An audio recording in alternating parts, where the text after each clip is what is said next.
বাড়িতে আসার সাথে সাথেই গোসল করিস কেন তুই বউ? তোর কাজটা কি এমন? দুপুর সন্ধ্যা যে সময় বাড়িতে আসিস আগে সোজা কলপারে গিয়ে গোসল করতে হয়। আমি জানতে চাইলে নানান অজুহাত এ প্রসঙ্গ বদলায় ফেলিস। আমি কিন্তু কিছু বুঝতে পারছি না, তুই কি করিস বাইরে? কই যাস? কি করিস? এত টাকা কোথায় থেকে আসে? আমার চিকিৎসার জন্য এত টাকা কই পাচ্ছিস তুই? আজ সত্যিটা জানতে হবে আমার। বল তুই আমায়। অসমী মাথা নিচু করে চুপ থাকে। তার স্বামী জোরে চিৎকার করে ওঠে। আজ এই সব কথার জবাব চায় সে। না হলে রাতের খাবার খাবে না সে, সাথে ওষুধও। অসমী সন্ধ্যার পর বাড়িতে ফিরে গোসল সেরে ঘরে আসলে তাকে জেকে বসে বিপ্লব, তার স্বামী। কি উত্তর দেবে অসমী, সেটা ভাবতে ভাবতে কিছুক্ষণ চুপ থাকে। পরক্ষণের আগে গড় গড় করে অসমী আর বলে, এতদিন থেকে বিছানায় পড়ে আছেন, আমি যে আপনার দেখাশোনা করার জন্য পড়ে আছি এখানে, নিজের সুখ দুঃখ ভুলে কষ্ট করে রোজগার করে আপনার খাওয়া চিকিৎসার ব্যবস্থা করছি, সেটা কি সহ্য হচ্ছে না আপনার? বলেছি তো, কাপড় কাটার কাজ করি একটা দোকানে। সে তো আর আপনার বিশ্বাসে আসে না। এখন রেগুলার জবাব দেন আমাকে। এটাও বলেন, আমি না থাকলে আপনার কি হবে? কে দেখবে আপনাকে? উপায় খুঁজে না পেয়ে অসমী তার স্বামীর দুর্বল জায়গায় আঘাত করেছে। সত্যি তো, অসমী ছাড়া বিপ্লবের এই পৃথিবীতে কেউ নেই। তবুও বিপ্লব অসুস্থ অচল, এই কথা বলে আঘাত করেছে অসমী বিপ্লবকে। তার জন্য দুঃখটার আগে পরিণত হয়ে যায় বিপ্লবের। পাশে থাকা স্টিলের মগটা হাতে নিয়ে সজোরে ছুঁড়ে মারে অসমীর দিকে। পিঠে গিয়ে ঠেকে মগটা অসমীর। হালকা আর্তনাদ করে চুপ হয়ে যায় মেয়েটা। এখন দুজন দুজনার দিকে চেয়ে আছে, কিন্তু কোনো কথা বলছে না। অসমী রান্নাঘরে ঢুকে রাতের খাবার তৈরি করতে ব্যস্ত হয়ে পড়ে। বিপ্লবের পছন্দের খাবার খিচুড়ি রান্না করে আজ সে। বিপ্লব অনেক শান্ত মেজাজের ছেলে, ধৈর্য ক্ষমতা অনেক বেশি তার। কিন্তু ইদানিং বউয়ের আচরণ তার ভালো ঠেকছে না। আশেপাশের মানুষজন বাড়িতে এসে নানান কথা বলে যায়। বিপ্লব, তুই শয্যাশায়ী হয়ে তোর বউটা খারাপ হয়ে গেল রে। এ পাড়ায় কাজ নাই, কাজের জন্য বাজার পার হয়ে শহরের দিকে যাইতে হয় তার। বুঝতে পারছিস কাজটা কি? আজ প্রতিবেশী চাচির এমন কথা শুনে বিপ্লবের মাথায় রক্ত উঠে যায়। কিন্তু অসমিত ব্যাপারটা কৌশলে এড়াইয়া গেল। না না, এভাবে ছাড় দেওয়া উচিত হবে না। বিপ্লব ভীষণ রাগ হয়ে চিৎকার করতে থাকে, আসমানি আসমানি বলে। আসমানি নাম শুনে চমকে ওঠে অসমী। আসলে নিজের সত্যি নামটা ভুলতে বসেছে সে। ভালোবেসে বিপ্লব সবসময় আসমানিকে অসমী বলে ডাকে। তাড়াতাড়ি বিপ্লবের কাছে আসে অসমী, জানতে চাই কি লাগবে। বিপ্লবের এক কথা, সত্যিটা জানতে চায় সে। তার বউ রোজ কোথায় যায়? সে কোনো খারাপ কাজে নিজেকে বিক্রি করে দেয়নি তো? দেখেন, আপনি যা ভাবছেন তা ভুল। অযথা আমাকে ভুল বুঝতেছেন আপনি। মানুষ তো নিজেকে সবচেয়ে বেশি ভালোবাসে, তাই না? এই আমি নিজেকে ছুঁয়ে ওয়াদা করছি, আমি এমন কোনো কাজ করছি না যেটাতে আমার এবং আমার স্বামীর সম্মান নষ্ট হয়। বিপ্লব একটু শান্ত হয়। নিজেকে ছুঁয়ে কেউ তো মিথ্যা কথা বলতে পারে না, এটা সে ছোটকাল থেকে জেনে আসছে। স্বাভাবিকভাবে দুজনে রাতের খাবার শেষ করে বিছানায় ঘুমোতে যায়। ৪ মাস আগে এক ট্রাক অ্যাক্সিডেন্টের পর থেকে বিপ্লব শয্যাশায়ী। পা ভেঙে গেছে, পায়ের ভিতরে লোহার রড সাপোর্ট হিসেবে দেওয়া আছে। পুনরায় অপারেশন করে সেই রড বের করলে বিপ্লব আবার আগের মতো চলাফেরা করতে পারবে বলে ডাক্তার আশ্বাস দিয়েছে। কিন্তু তারা দিনে আনে দিনে খায়। ছোট একটা মুদির দোকান চালাতো বিপ্লব, বাজারে ভাড়া নিয়ে। তার অসুস্থতার জন্য সেটা ফিরিয়ে দেওয়া হয়েছে। ভাড়া বাকি ছিল অনেক।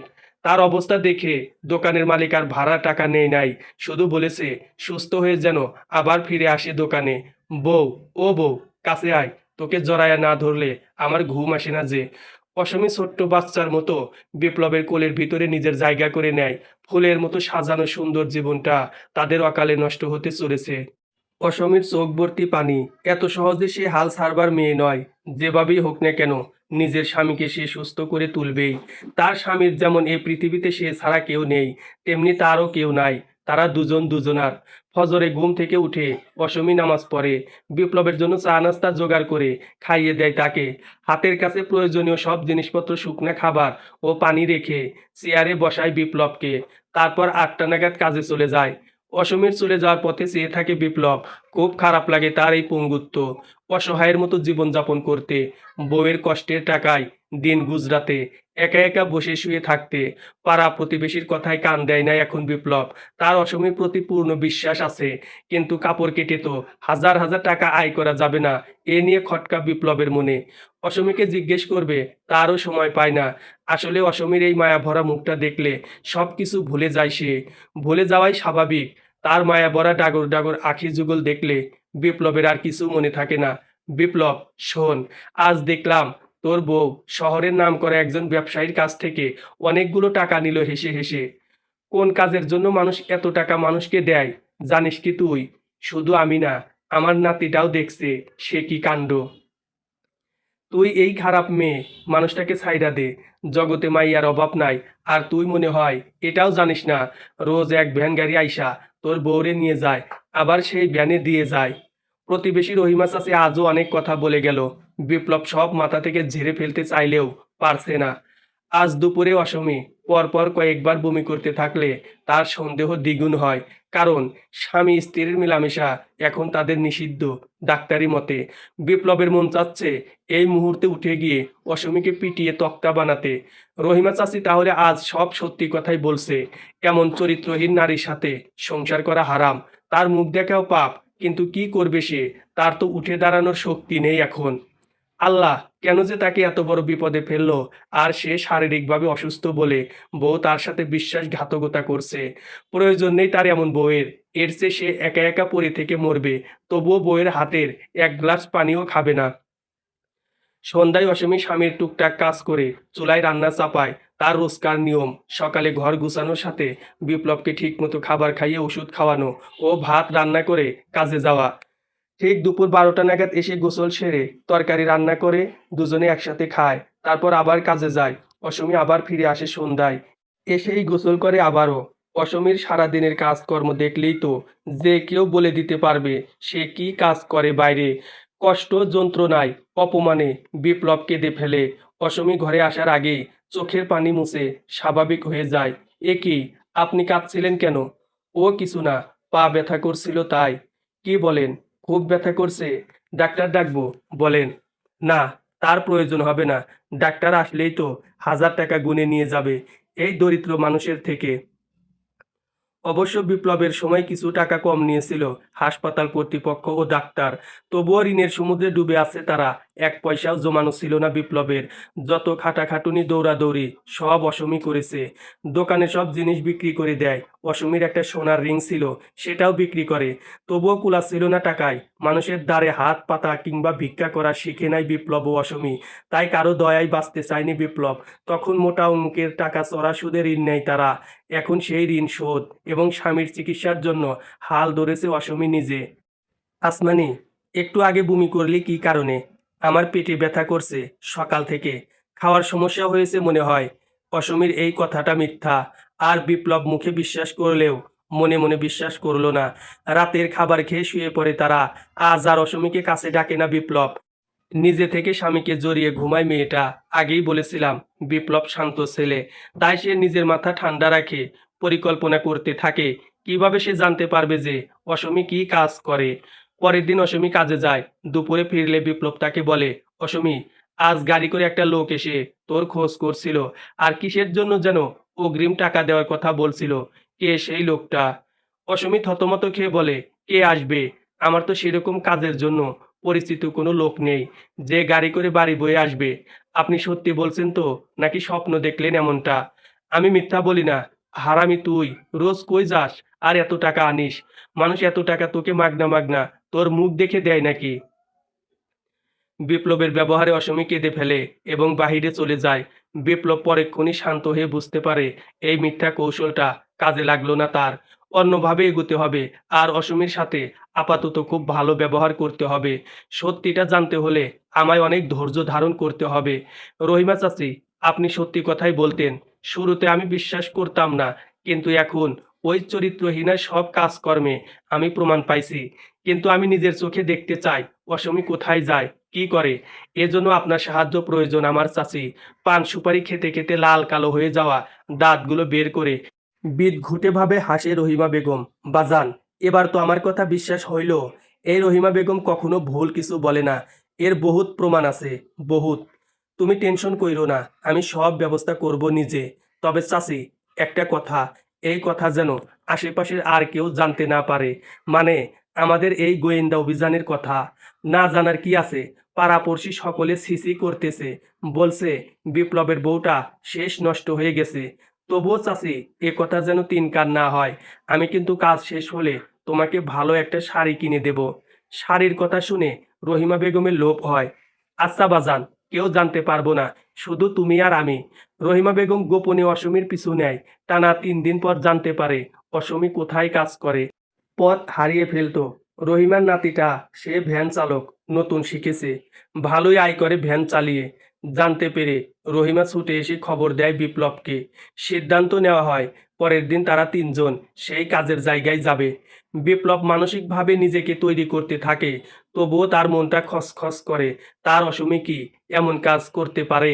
ছোটবেলা থেকে ভালোবাসে তারা দুজন দুজনকে, অনেক সন্দেহ চোখের সামনে, কিন্তু মানুষের চোখের দেখারও ভুল থাকতে পারে। তবে অসমীর ব্যাপারটা চোখে না দেখে বলা যাচ্ছে না কিছু। রহিমা চাচির বর্ণনায় আরও পরিষ্কার হয়েছে অনেকটা অসমী আসলে কি কাজ করে। পরিকল্পনা অনুসারে পরের দিন তারা তৈরি হয়। বিপ্লবকে ভ্যানে তুলতে কষ্ট হওয়ায় পাশের দোকানে দুটো ছেলের সাহায্য নেয় তারা। এতে করে বিপ্লব সামান্য আঘাত পায় পায়ে। সে যাই হোক, এ সত্যি জানার চেয়ে তার পায়ের ব্যথা বেশি হতে পারে না। আজ যদি তার জীবনও বের হয়ে যায়, তবুও সে সত্যিটা উদ্ঘাটন করেই ছাড়বে। বিপদের সময় মনে হয় বিপদ বাড়ে। হলো তাই, ভ্যানের চাকা নষ্ট হলো মাঝপথে। সেটা সারাতে 8 ঘন্টা সময় লেগে গেল। 11টা নাগাদ তারা অসমীর কাজের জায়গায় এসে পৌঁছায়। বিশাল 3 তলা বিশিষ্ট বাড়ি, সামনে বিরাট গেট। এই বাড়িতে কাজ করে অসমী। তুমি ঠিক দেখেছো চাচি। হরে বাজান, আমি 2 চক্ষু দিয়ে দেখছি। এই বাড়ির ভিতরে সে যায় সকালে, আবার দুপুরের আগে ফিরে আসে। ওই যে ভ্যান খাড়ায় আছে, সেটাই করে অসমী আসা যাওয়া করে। অনেক বড় বড় সাহেবরাও আসে এ বাড়িতে। আমি খোঁজ নিয়ে জানছি। বাড়ি দেখে সত্যিটা কি বিপ্লবের আর বুঝতে বাকি রইল না। এমন বেহায়া মহিলার লজ্জা হবে কি করে? সবকিছু জানা সত্ত্বেও কিভাবে আমার দেবরকে বিয়ে করতে পারলো সে? বাপ মা কি পরিবার থেকে কোনো শিক্ষা দেয় নাই? শুনেছি তুমি নাকি ডিভোর্সি। বোঝাই যাচ্ছে কি শিক্ষা পেয়েছো পরিবার থেকে। ওই ভুলিয়ে বালিয়ে ছেলে ধরা আর আরামায়েশ করে চলা। ভাবি, আপনি ভুল জানেন। আমি ডিভোর্সি নই। আমার স্বামী মারা গিয়েছে। আমার মুখের উপর কথা বলা, তৌবা তৌবা, বিধবা হয়ে আমার সহজ সরল দেবতার গলায় ঝুলে পড়লে লজ্জা করলো না? বিধবা হয়ে একটা ফুল পাত্রকে বিয়ে করতে। ভাবি, আপনার দেবরের বয়স তো অনেক। উনার চেয়ে কমপক্ষে আমি 10 বছরের ছোট হব। আর আমাদের ধর্মে কি বিধবাদের বিয়ে করা নিষিদ্ধ নাকি? এমন কোনো হাদিস তো আমার জানা নেই। আপনি জানলে বলুন শুনি। এই মেয়ে, তুমি আসলেই বেশি কথা বলো। বলে না, চোরের মায়ের বড় গলা। সেটা তোমায় না দেখলে বিশ্বাস করতাম না। যত যাই হোক, আমরা তোমায় এ পরিবারের সদস্য হিসেবে মানব না, বড় ভাসুর। আমার ভিতর আপনার ভাইয়ের রক্ত বইছে। পৃথিবীতে নতুন অতিথি আসবে, ওনারা কিছু বলতে যাবেন। এমন সময় আমার শ্বশুর শাশুড়ি এসে আমাকে সেখান থেকে নিয়ে যায় এবং সবাইকে চুপ থাকতে বলেন। অনেক ঝড় উপেক্ষা করে শেষ পর্যন্ত শ্বশুর বাড়িতে জায়গা হয় আমার। আমার স্বামী আজমল হোসেনের মাথায় সামান্য সমস্যা আছে। একটু পাগলামি করে, তবে তা অতিরিক্ত রকমের বাড়াবাড়ি নয়। আচ্ছা, এই সামান্য পাগলদের কি বিয়ে করার অধিকার নেই? আর তিনি তো পাগল নন, একটু বেশি সহজ সরল। ভাবছেন সহজ সরল হলে একলা আমায় কিভাবে বিয়ে করলো? বিয়েটা উনার মামা দাঁড়িয়ে থেকে দিয়েছে আমাদের। আমিও অসহায় ছিলাম, তিনিও অসহায়।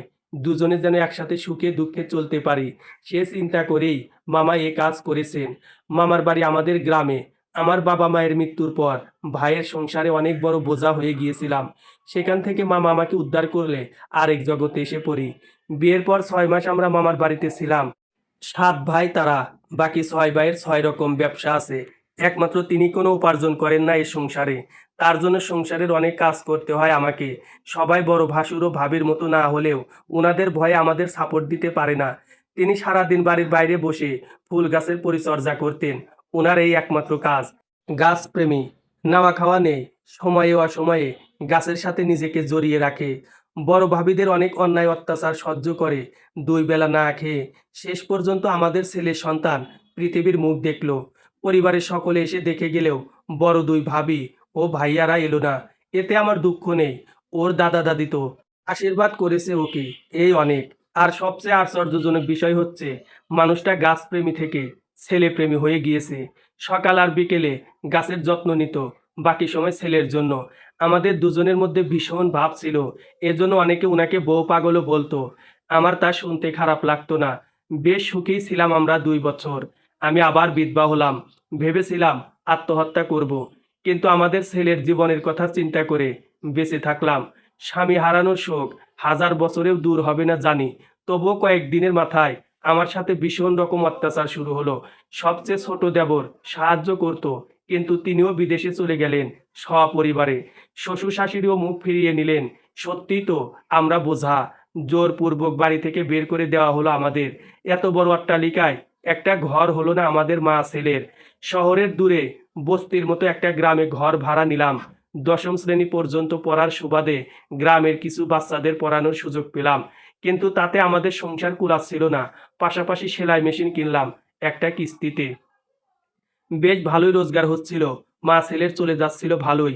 দেখতে দেখতে আমার ছেলে এসএসসি পরীক্ষা দিল। তারপর শুরু হলো আমার কঠিন অসুখ, বুকের ব্যথা। তিল তিল করে জমানো টাকাগুলো শেষ হয়ে গেল। পড়াশোনা ছেড়ে কাজ করা শুরু করলো মানিক আমার। এর মধ্যে আমার শ্বশুর শাশুড়ি পৃথিবী ছেড়ে গেলে ছেলেসহ তাদের শেষ দেখা দেখতে গিয়েছিলাম। তখনও বড় ভাবি আমাকে ছাড় দেয়নি। ছেলের সামনেই যা তা ব্যবহার করেছে। সেদিন খুব কেঁদেছিলাম, আর ছেলেকে বলেছিলাম সে যেন জীবনে কঠিন বিপদে পড়লেও তার বংশের কারো কাছে সাহায্য না চায়, ও বাড়িতে না যায়। ভীষণ অসুস্থ আমি। ছেলেটা দিনরাত পরিশ্রম করে আমাকে বাঁচানোর জন্য। আফসোস, ছেলের জন্য কিছুই রেখে যেতে পারলাম না। আল্লাহর কাছে আমার একটাই চাওয়া, আমার ছেলেটা যেন ভালো থাকে। বিপ্লবের মায়ের ডায়েরির পাতায় লেখা ছিল কথাগুলো। এ বাড়িটা একসময় বিপ্লবের ছিল, এখন তা অতীত মাত্র। এই বাড়ি থেকে তার মাকে, মানে এই বাড়ির পুত্রবধূকে অপমান করে বের করে দেওয়া হয়েছিল। আজ অনেক দিন পর দাদা বাড়ি দেখে পুরনো কথাগুলো মনে পড়ে গেল তার। কিন্তু এ বাড়িতে কি কাজ করে অসমী? আমি তো তাকে এ বাড়িতে আসার জন্য নিষেধ করেছিলাম।